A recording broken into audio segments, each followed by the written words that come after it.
Saudações alvinegras, caros amigos santistas. Pois é, e o Santos está aí com mais um pepino na mão. E eu quero saber a opinião de vocês a respeito deste carinha aqui, ó. Deste pequeno, grande problema. Pois é, e Everson Soteldo, tá? Que na sua segunda passagem pelo Peixe, a gente precisa avaliar o seguinte, tá? No momento que muitos, em todas as lives que a gente participa, criticam massivamente Marcos Leonardo, Ângelo e outros jogadores são massivamente criticados, a gente precisa fazer o mesmo peso, a mesma medida para todos. E eis que eu trago a vocês os números de Everson Soteldo nessa segunda volta pelo Peixe. Tá? São 12 partidas, 2 assistências, nenhum gol.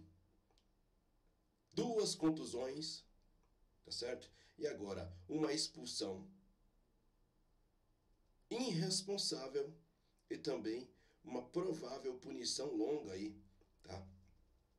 E ao contrário de que muitos estão pensando e estão preocupados com essa punição que possa vir para o Soteldo de alguns jogos aí, muito provavelmente pelo desacato, pelo desaforo que ele fez com a arbitragem, que por mais que esteja certa ou errada, é a autoridade máxima do jogo, né? E me custa muito aceitar um tipo de situação como essa de um jogador profissional, de um jogador gabaritado e um jogador de seleção, seja ela da Venezuela ou da onde for, é um jogador de seleção. E segundo consta, eu nunca vi problemas como esse na seleção dele. E aí a pergunta que fica, Soteldo, por que você tem respeito com a sua seleção e não tem respeito para o Santos Futebol Clube, que arca com o seu salário e inclusive não é um salário baixo?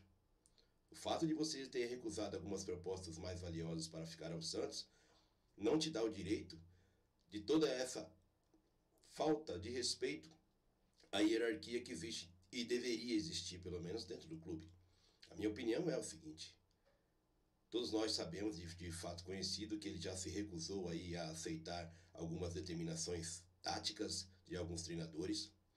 Já se manifestou claramente que não faz certas coisas durante o treino, como marcação de lateral adversário.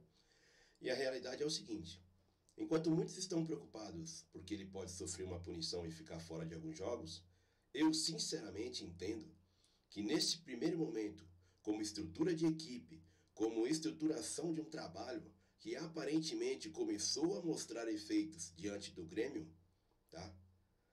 Ora eu digo isso por quê? Porque até o momento onde Lucas Barbosa, que muitas vezes também é bastante criticado, estava em campo, o Santos competia muito com o Grêmio. Só não estava vencendo a partida por falta de categoria de seus próprios finalizadores. Certo? Fato é, seria muito mais cômodo, muito mais importante se nós tivéssemos trazido ao menos um ponto lá do jogo contra o Grêmio e chegado aqui com moral. Ok? Como foi falado na live aqui, o Grêmio não é um time de segunda divisão. O Grêmio estava na segunda divisão. E neste momento, nesse início de temporada, o Grêmio disputou alguns jogadores com a gente aí. Um exemplo deles é o Cristaldo. E o Cristaldo está lá no Grêmio. Isso significa o quê? O Grêmio está com um pouco mais de estrutura do que a gente. O Grêmio tem um treinador muito mais renomado do que o nosso. Apesar de que eu, particularmente, não gosto muito das ações de Renato Gaúcho, mas a gente não pode discutir. É um treinador vencedor, é um treinador que ganhou títulos, é um treinador que teve bons trabalhos. E o Santos estava muito bem na partida até acontecer a questão da contusão do Barbosa. Com a contusão do Barbosa, o que o Odair fez? E obviamente por quê? Porque se sente pressionado. Se sente pressionado devido ao peso, né, circunstancial que tem o Soteldo, que tem o Ângelo. E isso implica no trabalho.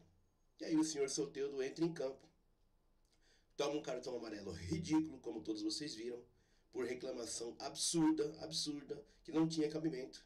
No momento onde a gente poderia crescer na partida, o Grêmio vinha caindo fisicamente. O Grêmio já estava cozinhando gala para segurar aquele resultado. E aí a gente poderia se inflamar aí se caso fizéssemos um gol e poderíamos até trazer 3 pontos de lá. Mas aí todos já sabem o papelão que esse cidadão fez. Certo? Somado a isso, a gente tem que pensar no custo-benefício. Somado a isso, a gente tem que fazer justiça. Por quê? Porque quando criticamos massivamente Marcos Leonardo, Ângelo e tantos outros jogadores, mas são jogadores que estão aí, dando a vida, dando a alma, se matando pelo Santos Futebol Clube e obedecendo às configurações táticas. Um grande exemplo que temos também é o Lucas Lima. Tá? Lucas Lima foi comprado pelo Palmeiras a peso de ouro, custava muita grana, mas muito provavelmente não se enquadrava nos processos dentro da equipe. E o que aconteceu? Ficou jogado para o canto, até que seu contrato acabasse. Foi emprestado ao Fortaleza e hoje está no Santos. Porém, você vê que o Lucas Lima obedece às ordenações táticas. O Lucas Lima tenta fazer o que o treinador te pede. Se está certo ou errado, não sei. O que eu sei é que dentro de um sistema coletivo, ou vencemos todos, ou perdemos todos. E aí cabe aos diretores, aos cargos superiores, saber o que fazer ou deixar de fazer. O fato é que não pode haver uma irresponsabilidade, tá? E uma falta de hierarquia, uma falta de respeito de hierarquia por parte de um jogador. A partir do momento que o Soteldo entrou, o que aconteceu? Nós perdemos toda a configuração do nosso time. O Daniel Ruiz, que vinha fazendo um grande trabalho de contenção pelo lado esquerdo, apesar de que, na minha opinião, ele não estava muito bem ofensivamente, mas estava ajudando muito. Já foi deslocado para a direita. Então percebam que essa única substituição mudou todo o processo de jogo do Santos. O trabalho que vinha sendo feito pela esquerda muito bem pelo Daniel Ruiz não era mais o feito pelo Soteldo. Consequentemente, ele foi pelo lado direito e não conseguiu ter o mesmo rendimento que estava pelo lado esquerdo. Isso eu digo Daniel Ruiz. E o Santos acabou ficando meio que desorganizado em campo. Em ficar meio desorganizado em campo, tomamos aquele gol por uma fatalidade, uma bola que obviamente João Paulo poderia defender e vai defender em outras situações. Fato é, mais uma vez trago a vocês os números. 12 partidas, 2 assistências, nenhum gol, uma expulsão irresponsável e uma provável punição. O Santos precisa agir de qualquer maneira e precisa usar como exemplo esse jogador. O Santos precisa de qualquer maneira recuperar a força interna, né, de respeito dos seus funcionários. E todos ali são funcionários do Santos. O treinador, o jogador, e precisa ser respeitado os comandos. Não podemos deixar que o Soteldo, por melhor que seja tecnicamente, mas é um questionamento que eu digo. De todos os dribles que ele deu até hoje, todas as gracinhas que ele fez aí, o que rendeu? Que eu me lembre até hoje uma vitória contra o São Paulo com o gol do Lucas Braga. Certo? Foi só isso. Foi só isso. E mais nada. Não é um grande finalizador.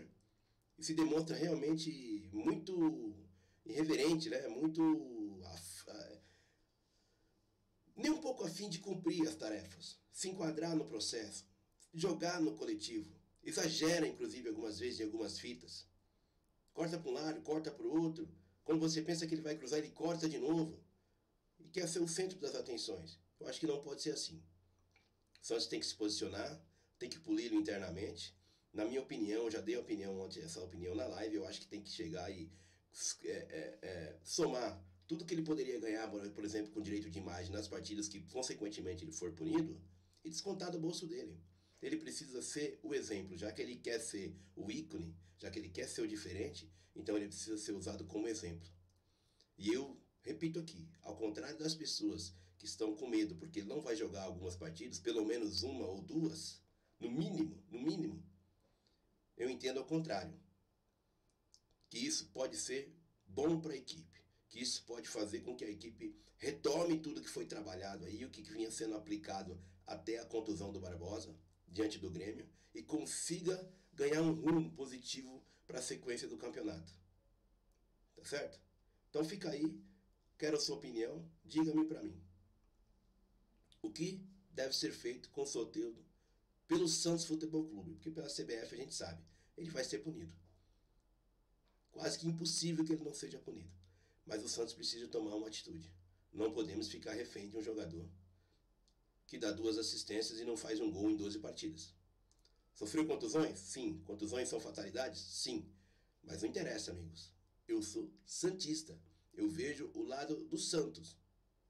E, infelizmente, se você tem um jogador que está azarado e sofre 1, 2, 3, 4, 5, 6 contusões por ano, você tem que entender que o custo-benefício desse jogador não está sendo muito bom para o seu time.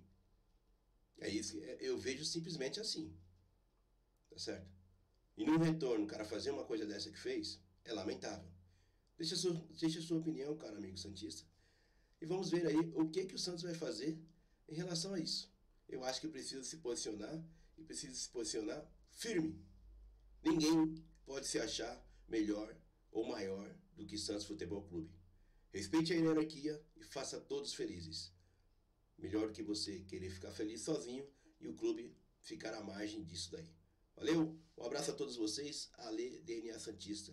Deixa a sua opinião.